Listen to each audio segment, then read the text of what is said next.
नमस्कार। शाम के अखबारों की चर्चा चाय के साथ। चाय हो चुकी है, चर्चा आप शुरू करते हैं। आज हम जो खबरों पर बात करना चाह रहे हैं वो शहर की चुनिंदा खबरें। आज हम दोपहर से शुरू करते हैं खबरें। सबसे पहले दोपहर की कुछ खबरें हैं।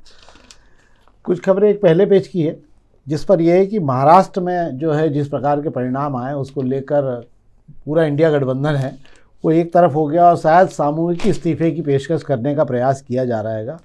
और मध्य प्रदेश सरकार 5,000 करोड़ का नया कर्ज उठाने जा रही है क्योंकि सरकार को आगे कई योजनाओं के लिए पैसा निरंतर लगेगा। पूरे साल भर में 80,000 करोड़ रुपए का कर्ज उठना है और इसी के साथ हम 4.5 लाख करोड़ से ज़्यादा के कर्ज को पार कर चुके रहेंगे। इसके अलावा 2 नंबर पे खबर है कि BRTS पर बनेंगे 5 फ्लाईओवर, 11 अन्य चौराहे पर भी बनाए जाएंगे ब्रिज। इसके अलावा 56 दुकानों के लिए नगर निगम अब जो है सराफा 56 दुकान के नगर निगम खरीदने जा रहा है। 4 बाइक, ये फायर बाइक जो है कि वो हैं और ये इसके लिए टेंडर के लिए प्रयास शुरू हो गए हैं। जो मेट्रो का काम एयरपोर्ट से लेकर राजवाड़ा तक के लिए है उसके लिए 16 टनल बनने की है और कई अंडरपास बनने हैं। 6 कंपनियों ने रुचि दिखाई है। बाकी सब नियमित खबरों में जो अन्य अखबारों में भी हैं। तो हम पहले बात कर लेते हैं ये जो BRTS पर बनेंगे 5 फ्लाईओवर, क्या ये पहले 7 थे तो अब कम कर दिए हैं क्या ये? नहीं, BRTS पर आइडिया जो है 5 फ्लाईओवर और बनाने वाला है। जिस तरीके से BRTS को ख़त्म किया गया है उसके पहले ही मुख्यमंत्री जी बता चुके थे कि एलिवेटेड को ख़त्म करके उन्होंने फ्लाईओवर बनाने की बात कही थी कि पुल बनाना है। एक बनना है LIG पे बनना है, एक पलासिया पे बनना है, एक व्हाइट चर्च पे बनना है। इस तरीके के 5 फ्लाईओवर लिए हैं जिनकी अभी सर्वे एजेंसी तय हुई, वो एजेंसी सर्वे कर रही है। इसके अलावा शहर के अंदर भी कुछ चौराहों पर 11 चौराहे लिए गए हैं जहाँ पर पुल बनाने की तैयारी है। अच्छा, ये जो 11 पुल बनने के ये शहर के सब मुख्य मार्गों पे बनने हैं? शहर के मुख्य मार्गों पर। चलिए, ये तो बहुत अच्छा है, कम से कम इससे यातायात का दबाव तो कम होगा। दूसरा ये कि अब फायर ब्रिगेड की गाड़ियाँ बड़ी गाड़ियों की बजाय अब छोटी गाड़ियाँ मतलब मोटरसाइकिल जो हैं वो फायर ब्रिगेड का काम करेंगी और जब भी आवश्यकता होगी इमरजेंसी में छोटी स्थानों पे या बाज़ारों के बीच में जहाँ गाड़ियाँ नहीं जा सकती वहाँ पर सराफा 56 दुकान ऐसी जगहों पे अब आपको जो है फायर मोटरसाइकिलें दिखा करेगी और जिससे आप आग बुझाएंगे। ये क्या पहला प्रयोग है? जिस तरीके से नगर निगम के वर्कशॉप से बाइक पर फायर की गाड़ियां खरीदने का एक टेंडर निकाला गया है, उससे ये तो तय हो गया भाई साहब कि शहर में सराफा चौपाटी वहीं पर रहेगी।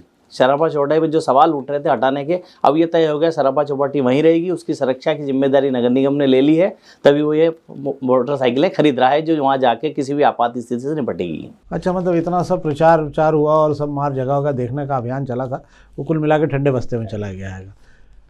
पर ठीक है, शहर की एक बड़ी ऐसी जगह है जहाँ पर देश भर से लोग आते हैं, वहाँ पर उसको और क्या बेहतर किया जा सकता है, उसको बेहतर किया जाना चाहिए। मुझे ऐसा लगता है कि कोई भी इंदौर आता है तो परिवार के लोग उसको सराफा चौपाटी तो ले ही जाते हैं, 56 दुकान सराफा चौपाटी। मुझे लगता है कि इसको और जो बेहतर हो सकता है और सुरक्षा के इंतजाम तो होना ही चाहिए। अब हम बात कर लेते हैं प्रभात किरण की भी। प्रभात किरण की खबरों में एक तो ये बड़ा हादसा हो गया, इंदौर की कार टकरा गई। ये ग्वालियर के लोग हैं शायद, ये लोग वहाँ पे जो है आ रहे थे और 2 दोस्तों की मौत हो गई है। बड़ी दुखद स्थिति है। ये क्या है, ये बस अड्डे की 3 राहें हुई है मुश्किल, केवल 6 बसें चल रही हैं। ये क्या मामला है? नायता मुंडला पर जो बस स्टैंड बनाया गया था तो वहाँ कहा गया था कि सारी बसें वहाँ शिफ्ट की जाएगी, प्राइवेट बसें। प्रशासन का डंडा भी चला, शहर से बसों को बाहर किया गया और कुछ बस ऑपरेटरों से लिखवा के भी लिया गया। पर हुआ यूँ, कुछ दिन चला, वापस बस ऑपरेटर की बसें शहर में आ गई है, शहर के अंदर से बसें चल रही है। अब चूंकि वहाँ पे 6 बसें जो AICTSL की पहुँचा दी गई थी, उसके अलावा कोई बस नहीं चल रही है। उसके पीछे कुछ वजह भी बताई गई, कुछ इनके पहुँच मार्ग हैं वो अभी प्रॉपर तरीके से बन नहीं पाए हैं और उस वजह से बसें वहाँ से नहीं चल पा रही है। तो ये जब अपन चालू करने वाले थे तब ये बौद्धिक विकास नहीं हो पाया था क्या प्रशासन का और उन लोगों का कि ये पहले बौद्धिक विकास करके इसकी जानकारी ले लें? अब 6 बसें चल रही है और बाकी लोग सब यहाँ आ गए। निश्चित रूप से बड़ी बड़ी बसें शहरों के बीच में घूमने लग गई हैं वापस। ये बड़ी दुखद स्थिति, पर मुझे ऐसा लगता है इन सब चीज़ों के पीछे प्लान पूरा बनना चाहिए। एक ये खबर और प्रभात किरण में क्या, यहाँ 1500 का आदेश दिया था और सिर्फ 600 रुपये मिल रहे हैं ये बच्चों को, दृष्टिहीन बच्चों को, दृष्टिहीन कल्याण संघ में। ये क्या हेराफेरी? दिव्यांगों को हर महीने जो पैसा दिया जाता है सरकार की तरफ से, वो 1500 देने का वादा किया गया था, पर जब ये बच्चे लेने जाते हैं तो इन्हें सिर्फ 600 रुपये टिकाए जाते हैं। ऐसे ही जैसा कि हम देखते हैं कि वृद्धों की पेंशन में भी यही होता है। पेंशन के 2 पैमाने बहुत सारे लोगों को पता नहीं है। कुछ लोगों को 1200 रुपये पेंशन मिलती है, कुछ को 600 ही मिल जाती है। वैसे ही नाबीना बच्चों के साथ भी यही हो रहा है। नहीं, पर ये बड़ी दुखद स्थिति है। कम से कम ऐसे इंसानियत भी तो कोई चीज़ होती है दुनिया में, इंसानियत होना चाहिए। कम से कम ऐसे बच्चों का कम से कम पैसा तो न खाया जाए, और अगर खाया जा रहा है तो ऐसे लोगों के साथ कोई रियायत नहीं होनी चाहिए। और प्रभात किरण बाकी सब सामान्य खबरें हैं। सामान्य खबरों से बनना जो नियमित खबरें शहर की। हाँ यार, ये खबर ये बड़ी मज़ेदार है आपके यहाँ, और ये मैं समझता हूँ शायद नीमा जी का मामला है। ये सराफा का गोल्डन मैन जो है, ये 2 करोड़ से ज़्यादा का सोना पहन के घूम रहे हैं ये। और मुझे लगता है मुझे ही देखते देखते 10-15 साल हो गए हैं। क्या है इनका शौक? ये नेमा जी को एक शौक 30 साल पहले लगा था। बताते हैं वो कि 30 साल पहले उन्होंने सोना पहनने का शौक लगा, धीरे धीरे करते करते वो 3 किलो सोना गले में टांग लाद के घूम रहे हैं। अच्छा, आप ये नेमा जी को देख भी सकते हैं कि मैं आपको दिखाता हूँ जरा। मैं चाहूँगा कि हमारे संपादक जी से कि जरा इसको नीमा जी का फोटो जो है जरा थोड़ा फोकस कर लेना ये, तो आप भी पहचान लीजिए कि नीमा जी कौन से हैं। ये हो गया है ना। हाँ, अब इसमें एक और लाइन लिखी है इस खबर के अंदर कि उनकी पत्नी को ये शौक नहीं है। तो मुझे ऐसा लग रहा है कि शायद पत्नी के सारे शौक उन्होंने इस्तेमाल करना शुरू कर दिए, इसलिए जो है पत्नी को लगा कि जब मेरे सारे शौक ये पूरे कर ही रहे हैं तो कम से कम ये शौक भी पूरा कर लें। इनको खाना बनाने वगैरह का भी शौक है क्या? खाना बनाने का शौक नहीं। इनसे मेरी बात हुई थी, तब मैंने इनसे पूछा कि आपकी पत्नी कितना सोना पहनती है। तब इनका कहना था पत्नी को शौक नहीं है, मैं तो धार्मिक प्रवृत्ति की है, उसके हिस्से का भी, उसके भाग्य का भी मैं पहन लेता हूँ। नहीं तो ये बाकी तो घर में जैसे खाना वाना बनाते, मतलब जो पत्नी का बाकी काम भी यही कर रहे हैं क्या? पत्नी का बाकी काम तो नहीं करते हैं, पर यह है कि गोल्डन मैन बन के सरापा चौपाटी में तैयार होते हैं, रात में 8 बजे से 2:30 बजे तक मिल जाते हैं। हाँ, नहीं, उनका देखा हुआ है वो तो, सबके देख के भाई दूसरे लोग भी तो हमसे कहते हैं ना, पूछते हैं लोग भैया इतना सोना पहन रखा है। अपने घर तो 10 तोले भी नहीं मिल पा रहा कोशिश करने के बाद में। अब हम अग्निबाण की बात कर लेते हैं। अग्निबाण की खबरों में जो नियमित खबरें हैं उस पर बात कर लेते हैं। ये बाईपास पे जो ब्रिज बन रहा था, इसमें वापस डिज़ाइन में कुछ चेंज हो गया शायद। मैं कुछ खबरें पहले पढ़ के बता देता हूँ आपको। 2046 उद्योगों की जन्म कुंडली बनाएगा जिला उद्योग व्यापार केंद्र। नंदबाग से टिकरिया बादशाह के बीच अभी भी 125 बाधाएं शेष है, मतलब ये रास्ता आसान नहीं दिख रहा मुझे। तीसरा है कि बाईपास के ब्रिज पर होगा 10 करोड़ रुपये से का जो है वो बदलाव हो रहा है वहाँ ब्रिज पर लेके, और उसमें 10 करोड़ रुपये ज़्यादा लगेंगे। और हेरिटेज ट्रेन पर वापस यात्रियों की संख्या घटने लगी है। एक कि अरविंद मेनन जी की वापसी हो गई है, इस पर अपन बात करते हैं राजनीतिक चर्चा में। बाकी छोटी गलियों में वही मोटरसाइकिलें 30 ये, हाँ ये जरूर खबर अच्छी है, छोटी गलियों में कचरा उठाने के लिए अब ई-रिक्शा का उपयोग किया जाएगा। तो पहले हम बात कर लेते हैं ये बाईपास पर जो ब्रिज का बदलाव हो रहा है, इस पर 10 करोड़ रुपए खर्च होंगे। क्या कारण हो रहा है ऐसा कि एकदम इसको डिज़ाइन चेंज? बाईपास पर MR10 पर जो पुल बनाया जा रहा है, उस पुल की चौड़ाई को नीचे से बढ़ाई जा रही है। वजह यह है कि उस तरफ जो बसावट हुई है, बाईपास के उस तरफ फिनिक्स मॉल भी उस तरफ है, और उस तरफ बड़ी बड़ी टाउनशिपें आ गई हैगी। उनकी आवाजाही में दिक्कत ना हो इसलिए उसके नीचे की जो चौड़ाई है वो बढ़ाई जा रही है पुल के नीचे की, इस वजह से उसकी कॉस्टिंग बढ़ा है ना। ये वैसे भी बहुत ज़रूरी इसलिए भी था कि वहाँ पे ट्रैफिक का इतना भयानक जाम लगने लगा है कि जब तक अगर इसको 4 लेन स्टाइल में नहीं बनाया जाएगा ट्रैक को, जब तक बहुत मुश्किल हो जाएगी। दूसरा, ये नंदबाग से टिकरिया बादशाह के बीच का जो है, अभी भी जितने मकान तोड़े गए थे शायद उससे ज़्यादा मकान बचे हुए हैं। तो ये तोड़ने का अभियान चलेगा, क्या होगा? बिल्कुल भाई साहब, इस रोड को नगर निगम को बनाना है, IDA ने फंडिंग किया है, और ये शहर को सुपर कॉरिडोर से जुड़ने वाली वो लाइफलाइन रोड कहलाएगी। इसके अंदर 150 से ज़्यादा कब्जे हटा दिए गए हैं। अब जो बचे हैं इतने ही कब्जे और बताए जा रहे हैं, पर वहाँ अब थोड़ा थोड़ा टूटना है, बड़ी टूट फूट हो चुकी है।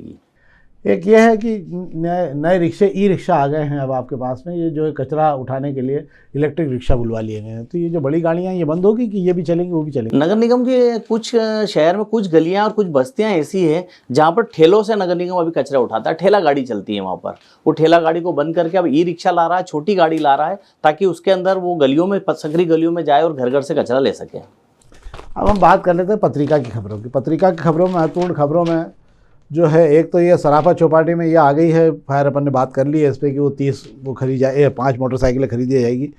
और आज सुबह दिल्ली की फ़्लाइट फिर नहीं आ पाई कोहरे के कारण। और इसके अलावा जो है डिजिटल भुगतान को लेकर आज इसमें क्या हुआ, ये दूसरे दिन की जो यूरेशिया सम्मेलन हो रहा था उस पर दूसरे दिन की क्या रहा? क्योंकि इसमें लिखा है कि अपराध रोकने को लेकर, साइबर अपराध रोकने को लेकर ही मंथन हुआ। आज दूसरे दिन क्या रहा इसमें?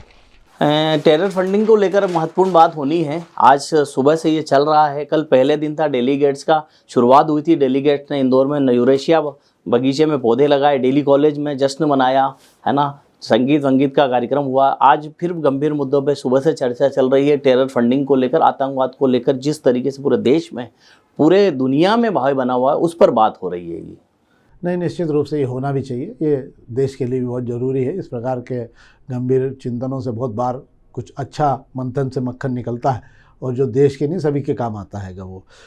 ये तो थी शाम के अखबारों की महत्वपूर्ण खबरों पर चर्चा।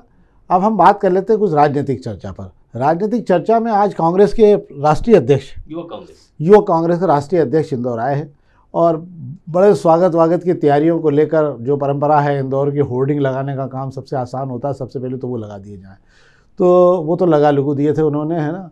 और एक दूसरी चर्चा और है कि अरविंद मेनन जी वापस मध्य प्रदेश की राजनीति में दिखने लगे हैं, तो जो लोग उनके समर्थक हैं उनको थोड़ी सी राहत मिल रही होगी। पर अपन बात करते हैं पहले कांग्रेस, युवा कांग्रेस के राष्ट्रीय अध्यक्ष को लेकर कि क्या आज हो गया उनका भव्य स्वागत की तैयारी को लेकर ऐलान किया गया था कि पूरी ताकत दिखाना है और सब मैदान में थे, तो कुछ हो गया स्वागत कि नहीं हो पाया, क्या हुआ? युवा कांग्रेस के नए राष्ट्रीय अध्यक्ष पहली बार इंदौर आए हैं। चूंकि उनका कार्यक्रम देवास शाजापुर में संविधान यात्रा में जाना था, तो वे इंदौर एयरपोर्ट से सुपर कॉरिडोर होते हुए देवास की तरफ निकले हैं। और प्रदेश अध्यक्ष मितेंद्र सिंह, दर्शन सिंह पहले ही आ चुके थे और यहाँ के युवाओं को सीधा इशारा कर गए थे कि पूरी ताकत दिखाना है, पूरा दम दिखाना है। युवाओं ने बाकायदा तैयारी करी, होर्डिंग्स भी बनवा लिए, 2-2.5 हज़ार होर्डिंग बनवा लिए, एयरपोर्ट से लेकर सुपर कॉरिडोर पर तान दिए। पर वे भूल गए कि इंदौर में यूरेशियन बैठक चल रही है, इसमें विदेशी मेहमान आए हैं, उनके सामने नगर निगम ये सब नहीं दिखाने देगा। और नगर निगम में इन्होंने जैसे ही बोर्ड कल रात से टांगना शुरू किया, नगर निगम में सारे सुबह तक घड़ी कर लिए और राष्ट्रीय अध्यक्ष जैसे कोई बोर्ड देख नहीं पाया। ओहो, ये तो बड़ा नुकसान हो गया कांग्रेस, मतलब कांग्रेस के सम्मान का भी बड़ा नुकसान हुआ और पैसे भी चले गए। मतलब क्या कहते हैं वो पैसे, क्या मुहावरा है ना कि वो पैसे भी गए और मज़ा भी नहीं आया, है ना। मुर्गे की जान गई और मज़ा भी नहीं आया, उसको यूँ भी कहा जा सकता है। एक और मामला आज जो है अखबारों में भी है कि आज अरविंद मेनन जी की चुनाव अधिकारी के रूप में शायद कुछ वापसी हुई है। मुझे लगता है बहुत लंबे समय बाद अरविंद मेनन जी मध्य प्रदेश की राजनीति में एक बार बड़ा ताकतवर नाम था किसी ज़माने में अरविंद मेनन जी का, और बाद में फिर वे जो है यहाँ से विलुप्त हो गए और अन्य राज्यों का प्रभार उनको दिया गया था। उसके बाद लंबे समय बाद लौटे, तो क्या अपन माने कि ताकत के साथ लौटे हैं या यहाँ की जो लॉबी है वो उनको वापस लौटाने की तैयारी में लग जाएगी? भैया वो अरविंद मेनन वापस आए तो हैं, पर पर्यवेक्षक बनकर आए हैं, सिर्फ संगठन पर्व तक है। जिला अध्यक्ष और प्रदेश अध्यक्ष के चुनाव तक वे रहेंगे। हालांकि उनका बहुत ज़्यादा कहीं इंटरफेयर नहीं रहेगा, क्योंकि मध्य प्रदेश जिस तरीके से प्रदेश के नेताओं की जमावट है, ये जो टीम अभी बैठी हुई है ये अरविंद मेनन से पूरी अलग वाली टीम है। तो अरविंद मेनन कितना कुछ कर पाएंगे ऐसा मुझे कुछ लगता नहीं है। हाँ, ये एक बड़ा मज़ेदार मामला है। मेरे को जो भाजपा में जो अच्छे दिग्गज नेता रहते हैं वो कहते थे कि भाजपा में आप कुछ नहीं कह सकते कि कौन पत्थर है और कौन भेरू है। बोले यहाँ इसलिए हो जाता है कि क्या बहुत बार बोले आप जिसको भेरू समझ के सिंदूर इंदूर चढ़ाते रहते हो, पूजा पाठ करते रहते हो, बाद में पता लगता है कि वो पत्थर था, और जिसे आप पत्थर समझ के देखते नहीं हो, थोड़े दिन बाद पता चला कि वो भेरू हो गया। तो जो भेरू हो जाता है फिर उसकी पूजा गणित गड़बड़ा जाता है। तो भाजपा में क्या है कि आजकल कार्यकर्ता भी समझने लगे हैं कि अपनों क्या करना, अपन सभी को भेरू समझो, जो आए उसको भेरू समझो और अपने लिए जो है अपना काम करते रहो, ताकि कम से कम ये सुविधा तो रहेगी कि जब भी कभी भेरू पूजाएंगे तो अपना नाम तो आ ही जाएगा। तो ये तो थी आज की राजनीतिक खबरें। आप इसी प्रकार की ताज़ा खबरों के लिए और राजनीतिक चर्चा के लिए हमसे देखते रहिए। हम बहुत कम समय में आपका समय लेते हैं, 10 से 11 मिनट के अंदर हम आपको पूरे शहर की जानकारी देते हैं। एक बार फिर आपसे आग्रह करूंगा, कृपा करके इस कार्यक्रम को अधिक से अधिक लोगों तक पहुंचाएं और अधिक से अधिक लाइक करें, ताकि हम इस प्रकार की खबरों और आयोजनों को आप तक तेज़ी से पहुंचा सकें। बहुत बहुत धन्यवाद।